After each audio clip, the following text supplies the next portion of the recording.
Hey guys, wow, it just got dark. Hopefully you can see me and or hear me.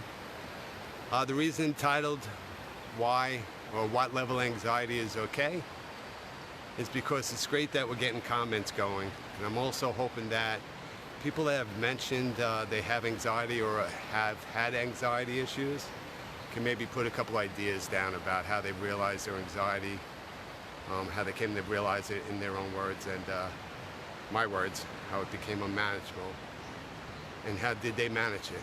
Okay, hopefully we get some good input on that.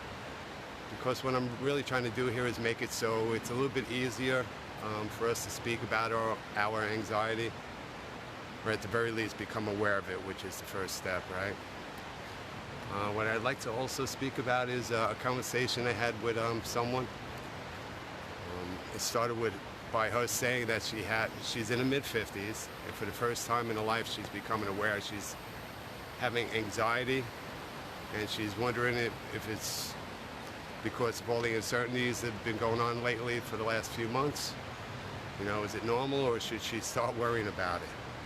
So after I apologized for laughing, I repeated back to her what she had said. She's becoming concerned about her level of anxiety, getting to an unhealthy point. So should she start worrying about it? To which I added, is it ever a good time to add more anxiety with worry on top of it all, right? Like maybe just bring it up a few more notches. Which point she realized the thought pattern might have been a little silly. Okay, guess you had to been there. You're gonna have to trust me. It was funny. Side note, there is actually sometimes that we want to bring up our anxiety, right, on purpose. But that's to go into the flow state, and that's done on purpose, and we know we need to recover on purpose following it, right? So, true, she may have not found it as funny as I did, but she did recognize the irony in it and giggled a little bit. The root of her question was, though, a very good one, which was, when and how do we know if we're at a healthy level of anxiety, since, in fact, we do need a level of anxiety to function properly, as opposed to a higher chronic level that could become unhealthy. For me, quick and simple answer to this is, if it's becoming a habit formation, which is, if we change the word habit into addiction, they are synonymous. It's just that we usually view habit as an addiction when it seems harmful, but they truly are the same thing. The rest of the question, how can we notice and know for sure our anxiety is becoming harmful? My usual go-to answer is when it makes our life unmanageable, which could be either, physical, mental, or emotional.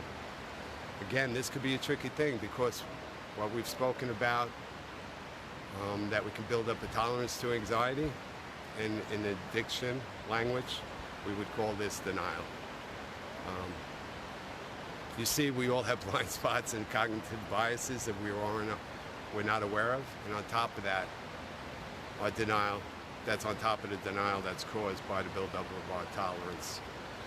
So the safest, most reliable way we know would be to have a good, reliable peer network for feedback. Another side note, that saying the average of your five close associates is a real thing, real scientific thing. Then, of course, there's always medical science.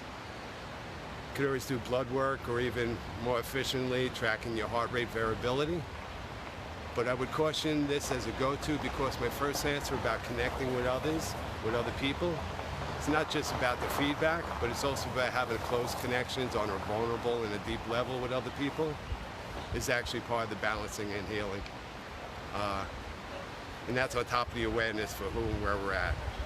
Okay, I hope I said something that somebody needed to hear.